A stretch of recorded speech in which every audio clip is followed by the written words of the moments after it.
ce sont bien des battements de cœur que vous entendez. Et les battements de cœur, ce n'est pas de n'importe quelle personne. Probablement celle que vous écoutez le moins dans votre business. Est-ce que vous savez de qui je parle?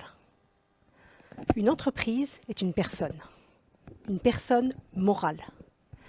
Eh bien, moi, je vais vous dire, je suis convaincue qu'une entreprise, que votre entreprise, est une personne à part entière, un organisme vivant, et qu'elle est dotée d'un cœur. Je vais même aller plus loin, qu'elle est dotée d'une âme. Surprenant, avec mon historique de financière et d'investisseuse. Je vais vous raconter l'histoire, comment tout a commencé. Nous sommes à la fin du Covid. Vous vous rappelez ce moment où tout le monde se remettait au travail, même s'ils en questionnaient désormais le sens à ce travail. Eh bien moi, à ce moment-là, toutes les missions business me passaient sous le nez, même celles qui me correspondaient parfaitement. J'ai pris un temps de recul. Et c'est à ce moment-là que mes mains se sont mises à brûler, que j'ai eu une sensation de brûlure dans les mains. Et cette chaleur, elle venait avec une révélation.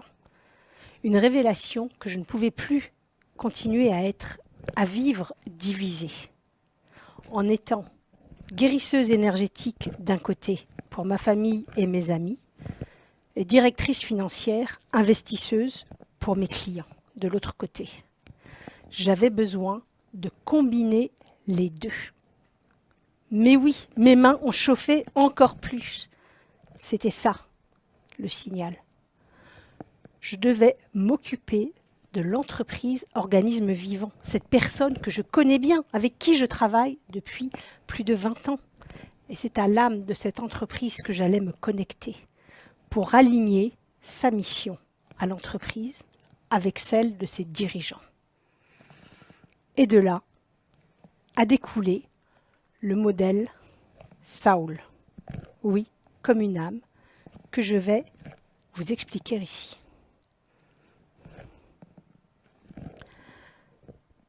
Je vais vous raconter l'histoire d'Anna.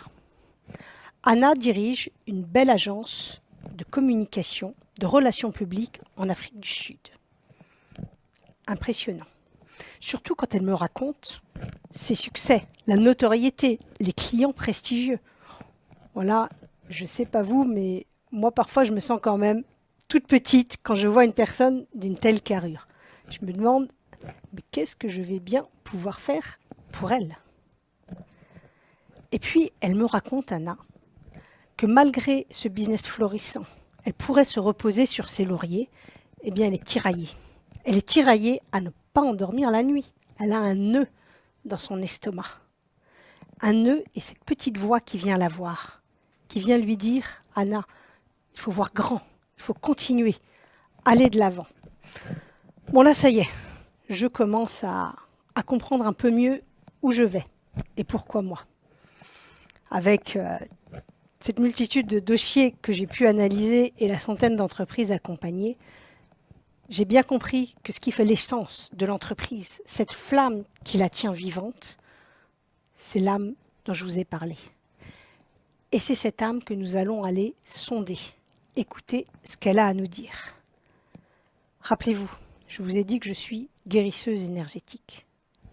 Et les brûlures disparaissent. Tout comme les blocages qu'on va pouvoir voir dans les entreprises. Et là, on en avait un fort. Une fois qu'Anna a dépassé ses doutes par rapport à l'invisible, par rapport à la spiritualité qu'on venait quand même englober dans le business, et bien là, en une fraction de seconde, en 2 séances seulement, la révélation est venue.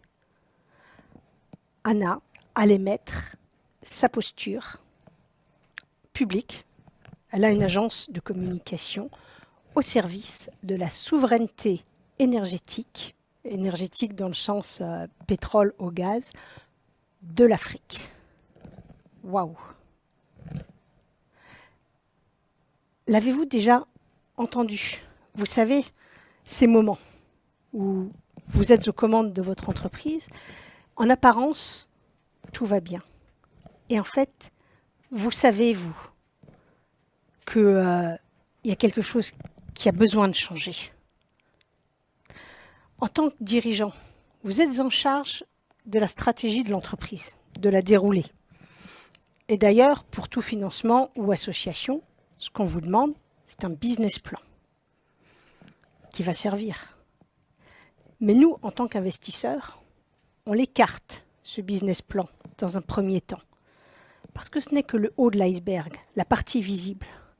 On va se focaliser sur la partie invisible de l'iceberg, sur ce qui fait sa singularité, son unité à cet iceberg, à cette entreprise. Ce sont les individus qui la composent. Et c'est ça que nous allons sonder avec eux.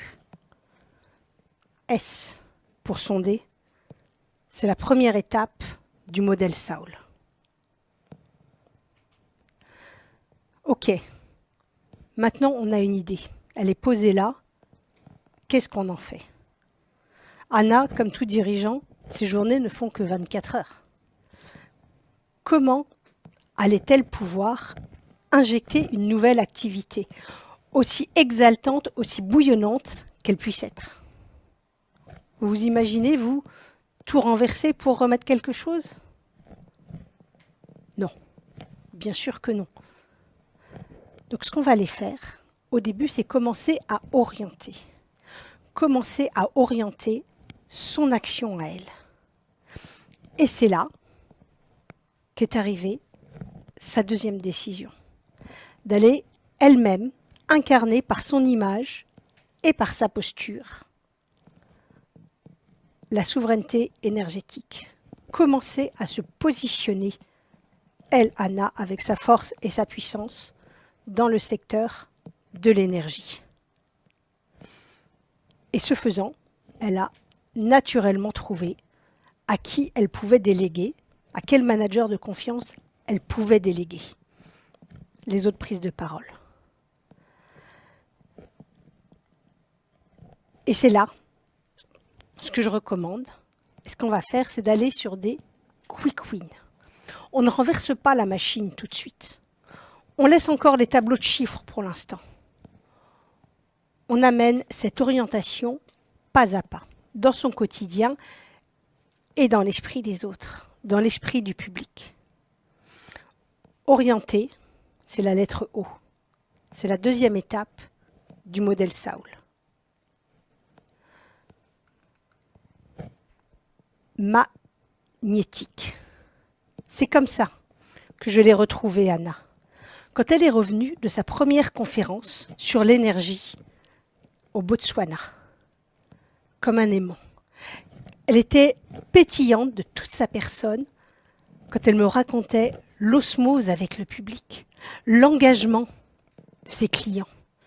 L'engagement était tel qu'elle a déjà trouvé avec qui s'unir. Avec qui s'unir pour les prochaines conférences. Elle en a signé 2 autres, au Ghana et au Bénin. Ça y est, la machine était en route. Et là, je vous le donne en 1000, au Ghana, pour sa deuxième conférence, elle a rencontré un investisseur. Rappelez-vous, les chiffres ne sont pas encore sur la table. On n'avait pas encore démarré cet aspect. Et elle avait trouvé la bonne personne avec qui s'unir. Et je pense qu'on l'a tous eu. Vous savez, ce moment de plénitude, que ce soit au niveau personnel ou au niveau professionnel, vous savez que vous êtes avec la bonne personne. En amour, c'est facile, on l'expérimente.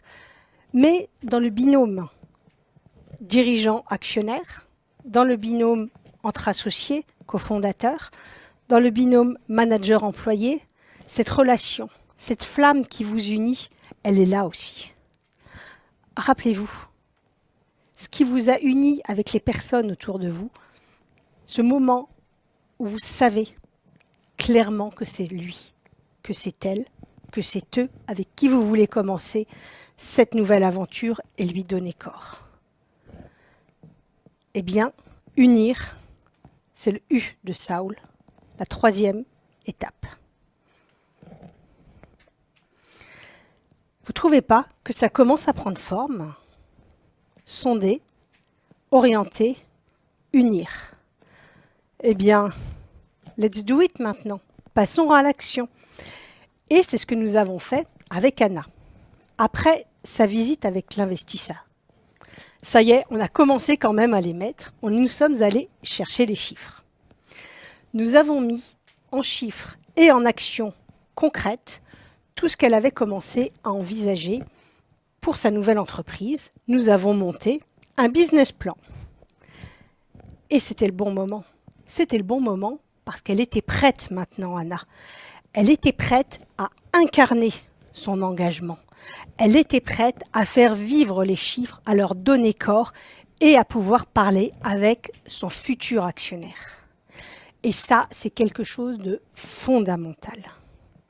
Je vous donne les chiffres du capital investissement, parce que c'est ceux que je connais. Il y a moins de 5% des dossiers présentés qui sont financés. Faramineux, vous me direz. Donc tous les chiffres qui ne sont pas incarnés, le nom est hyper facile à dire. Alors que là, Anna, avec son incarnation, elle était prête à la leader, cette nouvelle activité, à la leader et à se faire entourer par des futurs associés, par son actionnaire, par des clients, par des parties prenantes. L'idée, c'est le L du modèle Saul. La quatrième étape. Des blocages, des dissonances, ça vous parle? Vous en avez déjà eu dans votre quotidien, dans votre entreprise. Eh bien, c'est le moment. C'est le moment-là que vous pouvez tous prendre pour aller vous mettre à l'écoute, en lien avec votre entreprise, cet organisme vivant, qui vous échappe quand même parfois, il faut bien le dire, qui a son évolution, qui diverge du business plan de ce que vous aviez prévu pour lui. Saul, sonder, orienter, unir, l'idée, eh bien c'est l'expérience que je vous propose de faire. Entre la dimension spirituelle, l'essence profonde, les fondations de votre entreprise et l'assise financière qui va lui permettre de rayonner sur le monde.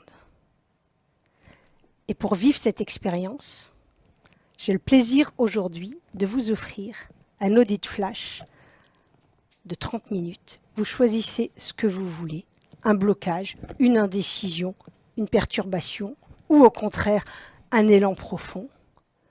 Et on y va. Vous êtes prêts à l'écouter, cette âme qui vit, qui vibre avec vous, en alliance avec vous?